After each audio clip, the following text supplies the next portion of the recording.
Assalamu alaikum wa rahmatullahi wa barakatuh. Peace be upon you, my students. Welcome back to our course, Critical Thinking, and we are still studying Chapter 6 concerning the critical thinking in confronting oration, media ploys, and propaganda. And this is Lecture 9, and we'll deal with propaganda and the media ploys. And this is the last lecture, and I am Dr. Hamid. Propaganda and the media ploys. What about propaganda and the media ploys? As you know, we live in the age of mass media and information because it is able to influence, persuade, and form ideas. Mass media play a very critical role in raising the interest of the masses, particularly the young people. Nowadays, mass media are the main source of information about political, social, economic issues, etc. The media has a significant role in channeling the public opinion concerning all the topics and the problems and forming the attitudes of the masses. And because it is able to form the attitudes of the masses, it is very dangerous and critical here. The mass media effect couldn't be avoided unless critical thinking skills are practiced. Critical thinking questions should be raised and asked concerning the validity, the purpose, the urgency of the presented media message.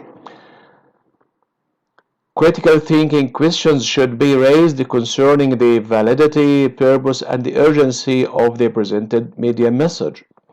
Other questions regarding the owners of the mass media channels, such as the TV channels, and their intellectual, religious, political ideologies should be raised. What about the new mass media? And as you know, every day there is new type or kind or source of mass media all over the world. Nowadays we have various mass media sources such as the interactive television stations, the digital cables such as the online press, the forums and the blogs, the websites, whether they are personal, institutional, or commercial. We have also the social networks, the video segments, the digital radio stations, the virtual community networks, and even the email groups. All of these form the new mass media all over the world, and they all affect our opinions, our ideology, our attitudes towards different things. Critical thinking skills are so crucial here when we deal with the new mass media and the internet. It gets more intricate when we deal with ambiguous characters that interact within the framework of new mass media. And the unlimited and timeless and uncontrolled freedom facilitates the dissemination of inaccurate pieces of news, ill-intended rumors, and erroneous ideas. And this freedom may result in destructive involvement with organized crime networks, terrorism, all the forms of terrorism, drugs, money laundering, and other potential risks. All of these could be done because of the new mass media. And unless we exploit the critical thinking skills well in this context, we may be employed or manipulated in some way. But what are the benefits of using critical thinking skills with mass media? Sure, there are a lot of these benefits. First, to be able to raise the awareness of individuals concerning different issues and different topics and different problems, to be able to unveil the media misleading and avoid this misleading, to be able to differentiate between the true and fake things, the true and fake reports, the true and fake news, etc. To be positive and selective when listening or watching or even reading a piece of news. How to be positive, how to be selective, not to accept everything which is broadcast, for example. To be critical during conflict, crisis, etc. Because the dangerous role of the mass media is played during conflict, during crisis, during wars, etc. Then, let's move now to propaganda. So, we would like to know first what's meant by propaganda. Propaganda is the intentional usage of one of the mass media to influence minds, opinions, and beliefs of the masses to prepare them psychologically for accepting a particular attitude. Take care again of this definition. Propaganda is something which is used intentionally. So it is the intentional usage of what? Of the mass media channels to do what? To influence the minds, opinions, and beliefs of whom? Of the masses. I mean all the people of a specific or a certain nation, for example. Why? To prepare them psychologically for accepting a particular attitude. So propaganda is very dangerous, and as we stated before, particularly during the ages of crisis, war, conflicts, etc. So propaganda plays a crucial role in influencing people and society through history, particularly during wars and crises, because propaganda attempts to influence the thoughts, the beliefs of people, channel their thinking, or reinforce thinking within a replanned framework within a specific period of time.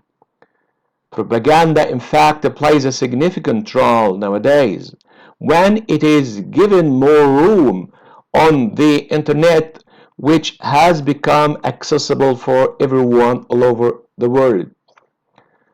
But what are the strategies used by propaganda to affect people and to prepare them psychologically to accept a certain ideology or even to adopt a given attitude? We have several strategies that are used by propaganda. Something like spin or repetition, catchy slogans, provoking desires, creating a problem and solving it, reliance on popular figures and the elites. Also, we have a recommendation by an expert, or going with the tide, giving alluring or less shocking names, assurance rather than discussion. Let's have more details about each of these strategies now. Number one is spin or repetition. What's meant by spin or repetition? Spin or repetition is one of the methods of assuring and spreading the information meant to be traded among the masses. So it is a way of assuring and spreading the information or the news. Unjustifiable spin is the magic key to instill or inculcate any idea into the minds of the targeted audience. So using the technique or the strategy of a spin, you can instill or inculcate any piece of news or any idea or any ideology into the minds of the masses.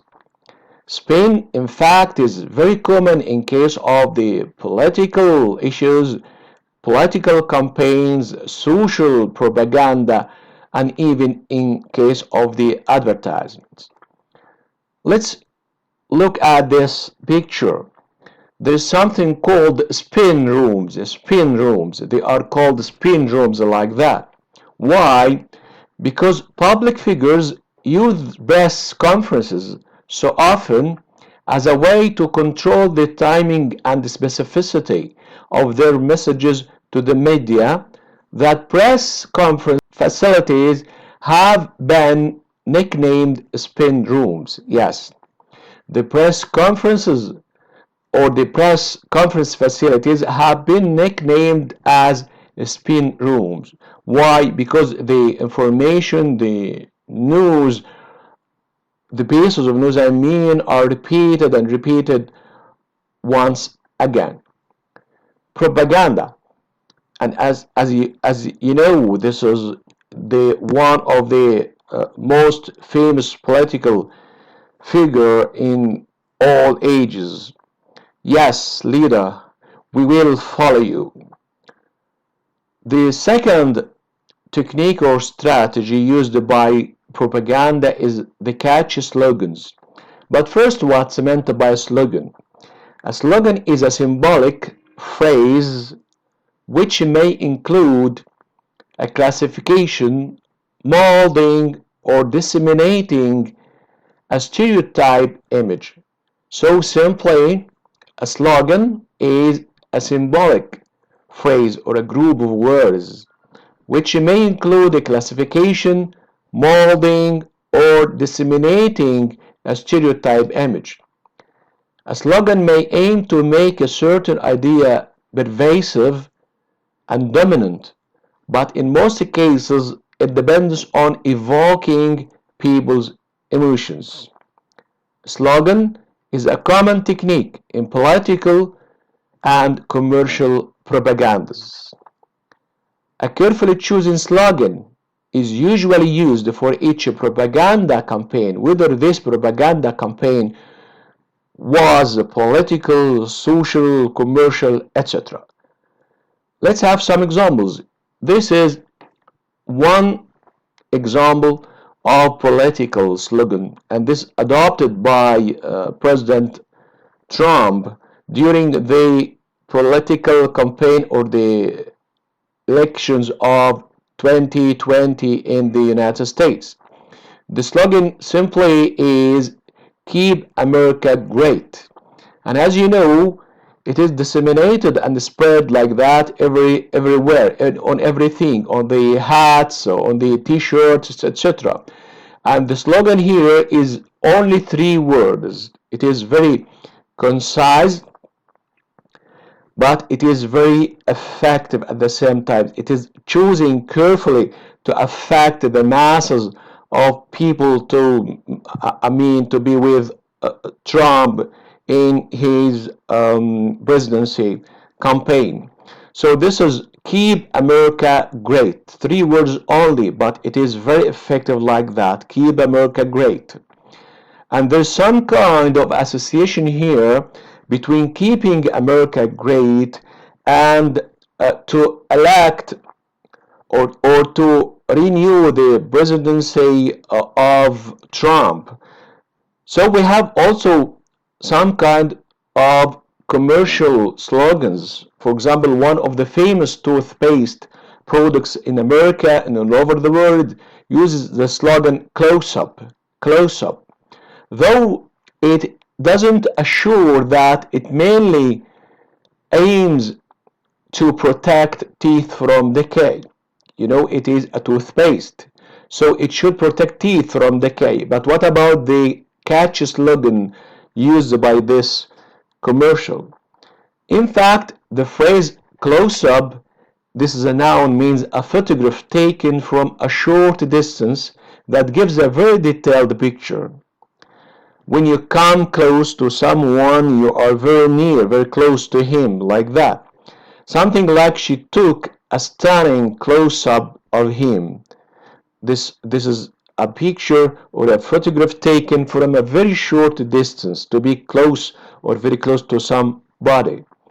So this catch slogan is used by this toothpaste or by this commercial like that.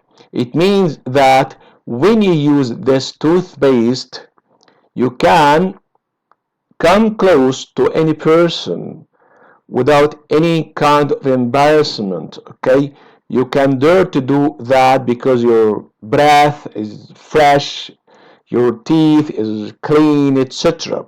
So here the selection of the slogan is very careful, okay, and it affects the masses emotionally like that, just to come close to your friend, best friend, your spouse, etc. Okay, to a partner, I mean. So the next strategy is provoking desires. What about provoking desires? When using this strategy, provoking scenes are given much more important than the advertised item or the advertised product itself. In an attempt to associate or relate saturating a given desire or a given need with this advertised item or advertised product. And this strategy is based upon the theory of conditional learning. Let's go into more details concerning this technique. How provoking desires deceives the mind. In this case, when using this strategy, I mean provoking desires, there are two stimuli. The first stimulus is the primary one, and this is the advertised item or the advertised product. The second one is the provoking scene. This is the second one, the provoking scenes. So here we have two stimuli. First stimulus, this is called the primary one, and the second stimulus is called the secondary one. The primary one is the advertised item or product. The secondary one is the provoking scenes of something like manhood, sex appeal, fitness, loyalty, honesty, etc., which in general are acceptable and approved and desired by all people. So, what is the point here? The secondary stimulus is given more room than the primary one. Although the primary one is the one intended, but in this case to deceive the masses, the secondary stimulus, which is in general acceptable, approved, and desired, is given more room than the primary one. Our minds usually associate the secondary stimulus with the primary one, and as you approve the secondary because it is appeals to you, you approve the primary by association. I think this diagram can illustrate this strategy. First of all, we have the advertised item or the advertised product, something like, for example, smoking or toothpaste or whatever. This is the primary stimulus here. Then, instead of making the advertised item or product the one important here, we use another stimulus which is dependent upon desire provoking scenes. So we use this secondary stimulus together with the primary one. The primary one is the one which is intended, okay, here to be advertised. Look here, we usually in our minds associate these both stimuli together. And when we associate them together, we accept them together. So there is some kind of link or association is built in our minds between the advertised item and the desire-provoking scenes. And because, for example, we would like to feel adulthood, okay, and manhood, so there is a link between this value, okay, and smoking. So we adopt smoking just because this satisfies our adulthood feelings, for example. So this is the story.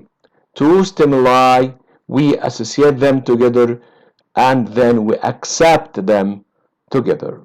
And as you see here, the desire-provoking scene is given much more room and much more importance, and even the advertised item or the advertised product hides in the background.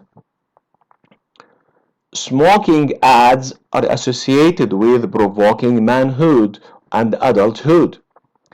Perfumes ads are associated with sex appeal scenes. Mobile phones ads are associated with a prestigious social position or social rank. Calling for supporting a political regime, for example, is associated with patriotism and loyalty. Take care here. There is a primary stimulus which is intended and secondary stimulus which is given much more room. Then, the fourth strategy used by propaganda is called problem, reaction, solution, or creating a problem and solving it. In this case, for example, if it is used with advertisement, in this case, the ad is divided into two parts. Part 1, it presents a problem that faces a certain stratum of consumers, such as the problems of mothers with their newly born babies in terms of feeding them, in terms of health care, or even sanitation. So first of all, we create a problem. Then, part number 2, which is the advertised item, is presented as a solution to this problem. So we create a problem and then we propose a solution. But we deceive minds into the opinion that this solution is the only solution to this problem, and this is the point here. Let's have some examples. For example, this is an ad about the nappy or the diapers for the newly born babies. Look here at the slogan and at this picture. Okay, so what is the problem here? It's a matter of getting wet, for example. Look here at this slogan, to pay or not to pay. You know, there's some distortion of to be or not to be, but take care of the meaning of the word pay instead of be here. So here, this is nap time, okay? Nap time shouldn't be interrupted. So for the babies to be able to take a nap or to sleep well, they have to use Pampers, for example, and this is the advertised product or the advertised item here, okay? But it relies on solving a problem, which is the sleeping disorders in case of the newly born babies, etc. So here they used the problem solution strategy or technique together with this catchy slogan, for example, in this case. We got the answer, okay? We got the answer for to pee or not to pee, and we got the answer for sleeping disorders in case of the newly born babes. Strategy number 5 is reliance or dependence on popular figures. And this is adopted by companies, adopted also by politicians, by political campaigns, etc. Just to rely on popular figures or the elite and legends, okay, to advertise their products or their campaigns. Companies tend to market their products using public figures, the celebrities, the elite, the high rank, and the legends. The legend or the star of the celebrity usually appears accompanied by the item or the product, or using the item, or directing and orienting the audience to use the item.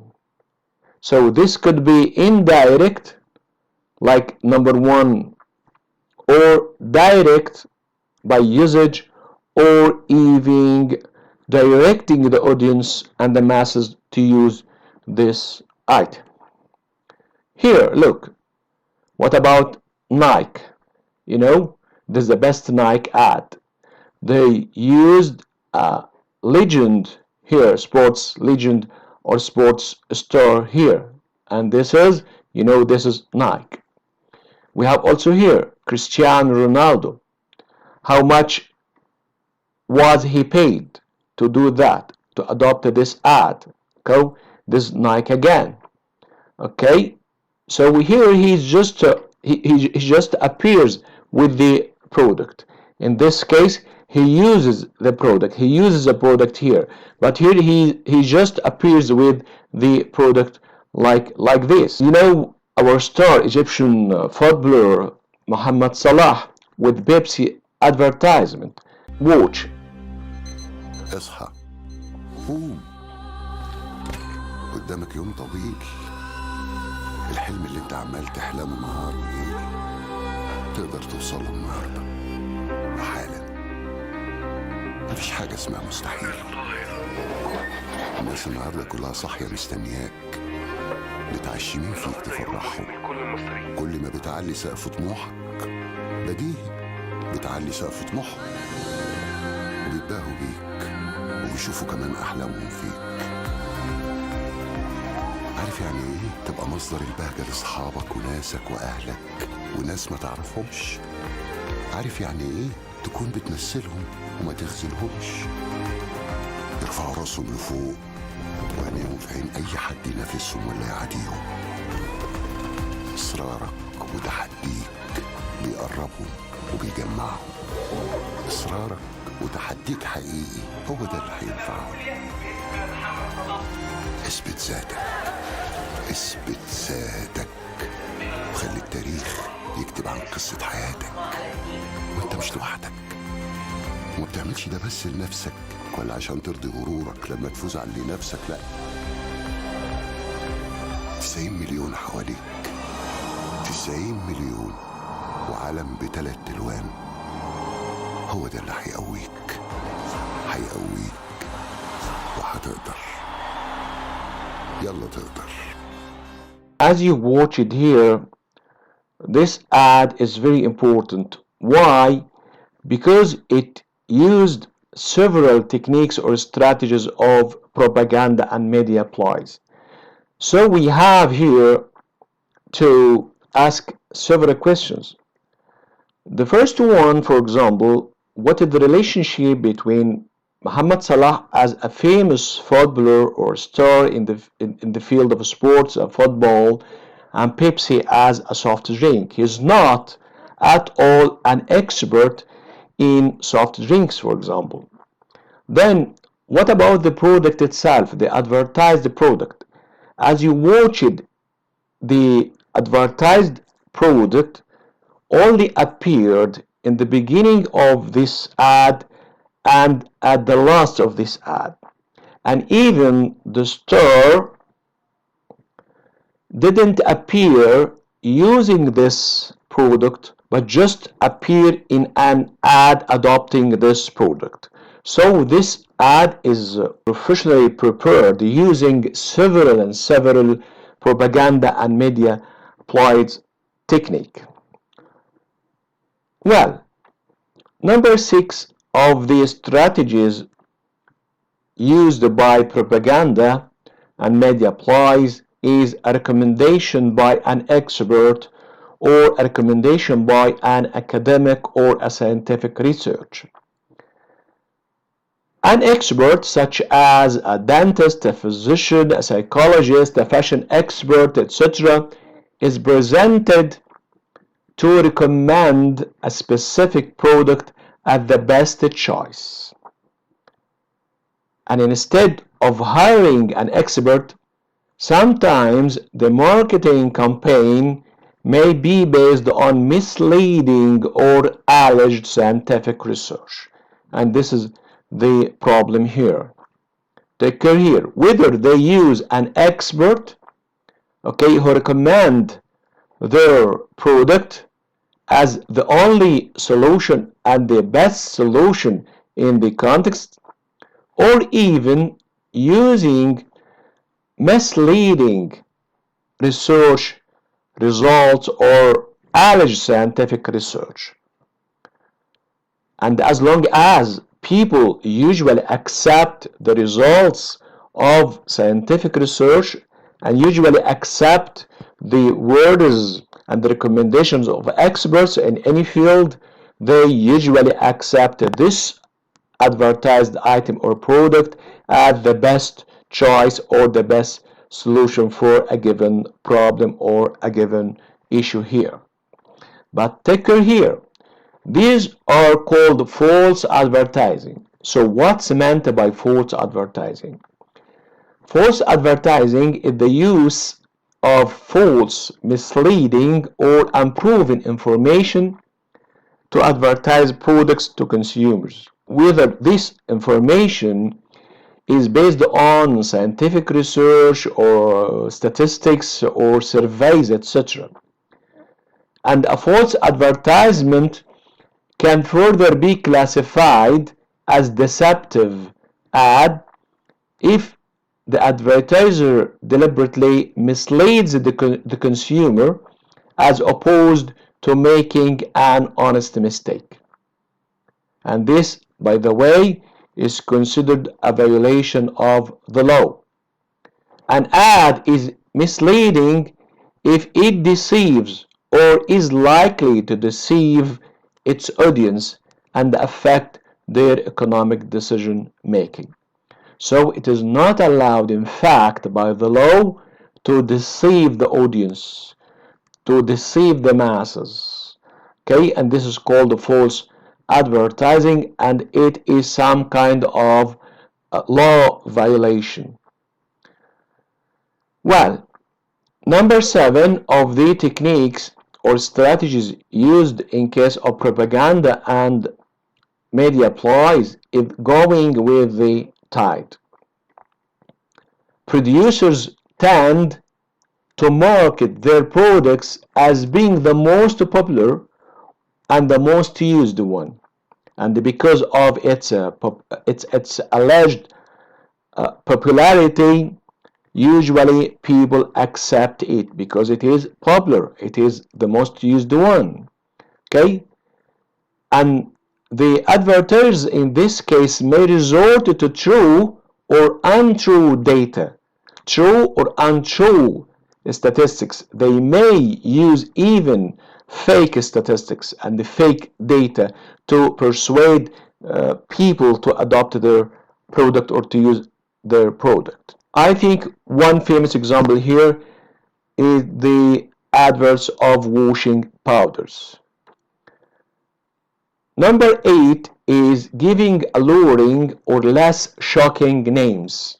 This technique is used for marketing products that are not socially or religiously acceptable, such as wine, which is forbidden, haram according Islamic Sharia, for example, and other alcoholic drinks.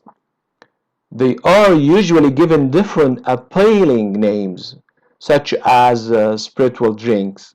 Instead of saying alcoholic drinks or wine or beer, for example, just we say spiritual drinks to persuade people to adopt them or to use them by giving them alluring or less shocking names here. The drug dealers are called businessmen. They are not corrupt. They are just businessmen. The belly dancer is called artist. Okay, this is less shocking name. The homosexuality, for example, is called liberty, or it is some kind of liberty. So here we replace these frank names with less shocking and attractive names, such as these example here.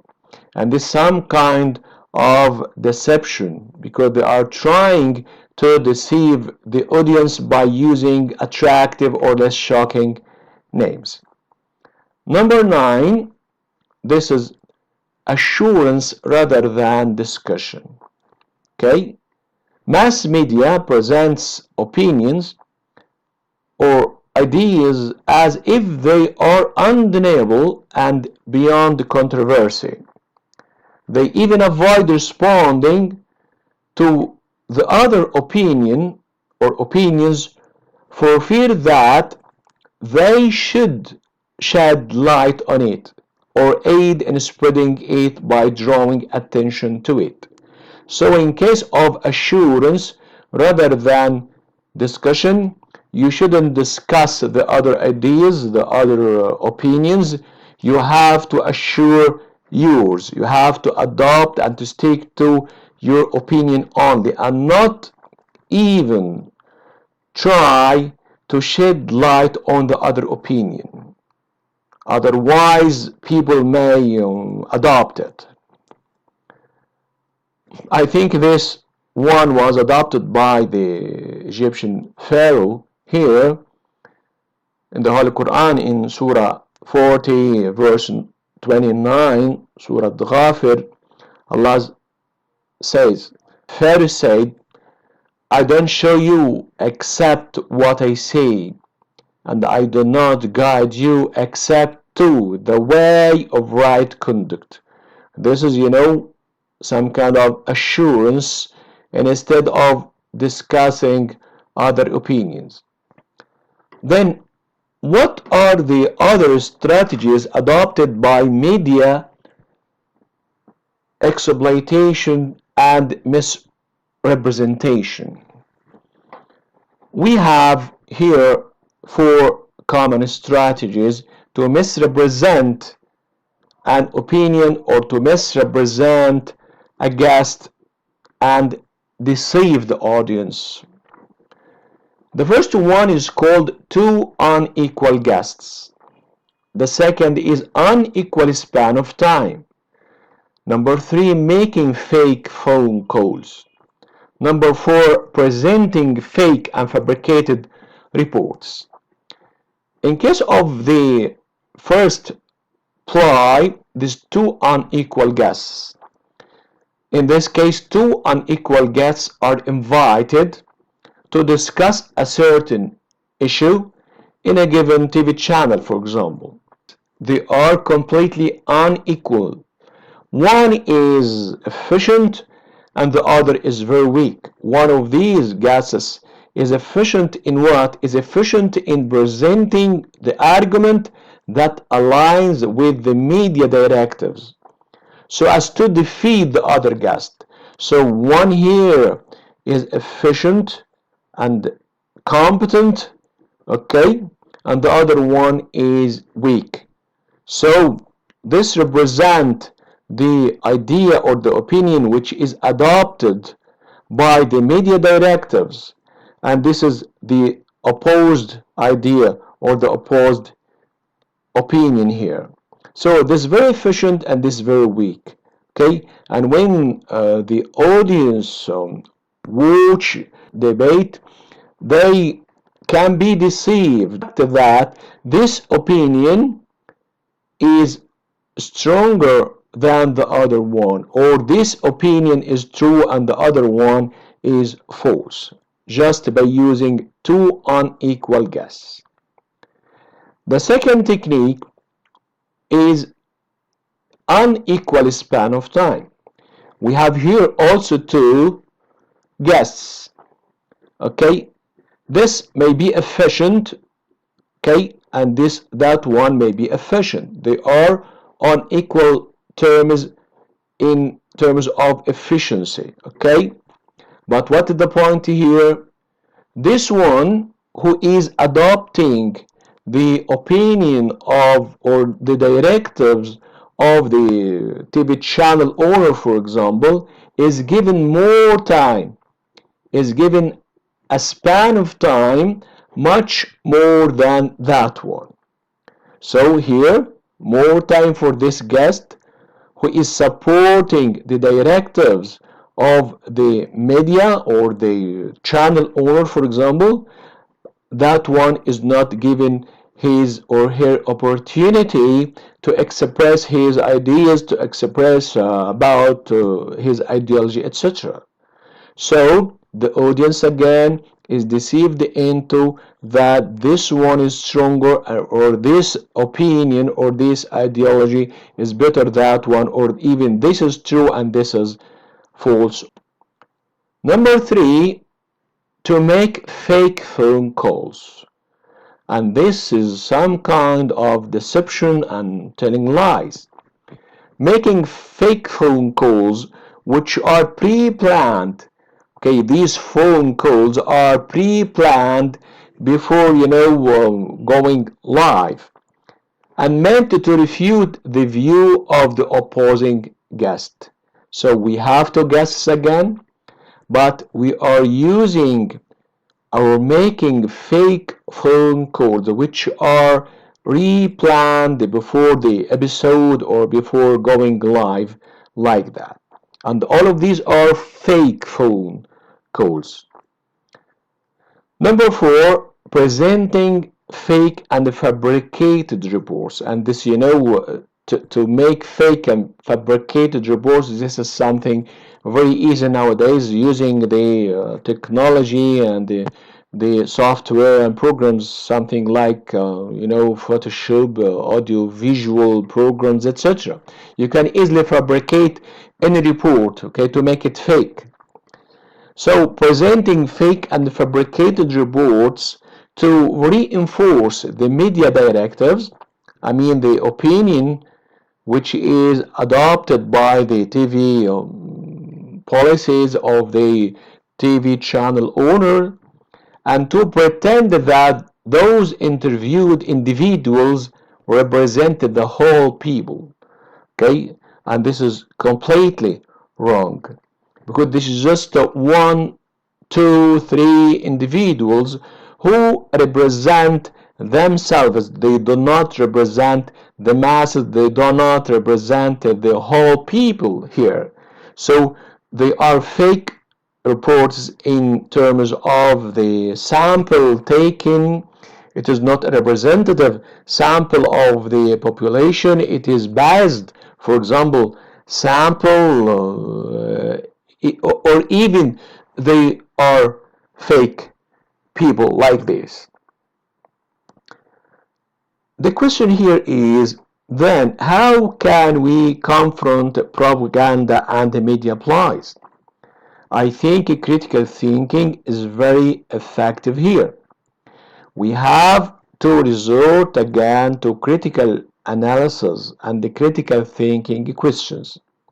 We have to study well communication model first, to know who says what in which channel, to whom, and what is the effect. So we have here 5 questions, critical questions according to Laswell communication model. These questions go like this: who said what, in which channel, to whom, with what effect.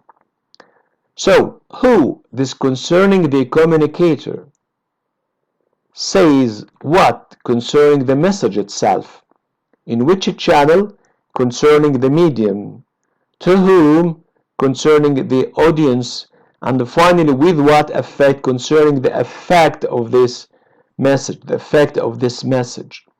So what about critical analysis here? Concerning the communicator, we have to make control analysis. Concerning the message, we have to make content analysis. Concerning the medium, we have to make media analysis. Concerning the audience, we have to make audience analysis. Concerning the effect or the impact, we have to make effect or effects analysis. So we have to be very critical in each question and each point here to analyze critically everything. Some critical questions, for example, to confront Media Ploys, just to ask ourselves, does the program allow opposing views? Do guests have the same time span to express their views? Are the guesses equivalent, or one is strong and efficient and the other is weak? Number 4, does the presenter, the reporter himself, channel us towards a certain view? He is not neutral, he is not objective, he is biased, or he is adopting a certain or specific opinion? Does the presenter give me real facts, or he is just a big liar? Number 6, do the proposed reports really reflect realities? Number 7, are pictures implied in an unbiased way? Are the statements excerpted here from their contexts? Do this discussion and the presentation of the issue intend to hide another issue or another side, which is more important? What is the vested interest of the entity financing the media message for proposing this issue in this way and at that time? So what's behind? What's behind? What is the interest behind this campaign, behind this ad, for example? Okay, Noam Chomsky is an American philosopher, and he has his own book concerning the 10 strategies of manipulating. Or this article is very important in our context. You should read it, but let's now just listen to Naum. Issues that are at stake in this campaign are basically not being discussed. There are very serious issues. So, for example, the most serious issue has to do with the severe threat that unless we eliminate the use of fossil fuels very quickly, the prospects for organized human life are very dim. I don't have to run through the record. Anyone who's been paying attention knows this. The Trump administration is opening up new, vast new oil fields for oil prospecting, racing towards destruction with full knowledge of what they're doing, and there's almost no discussion of this.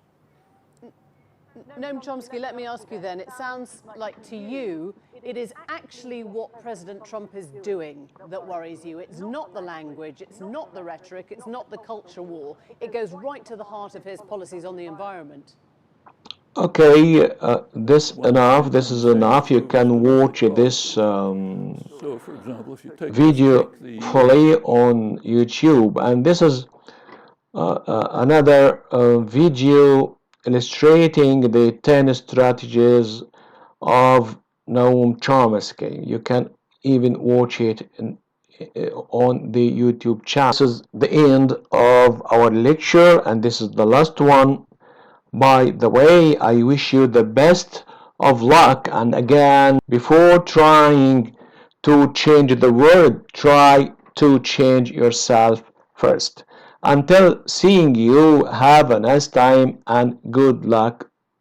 Assalamu alaikum wa rahmatullahi wa barakatuh.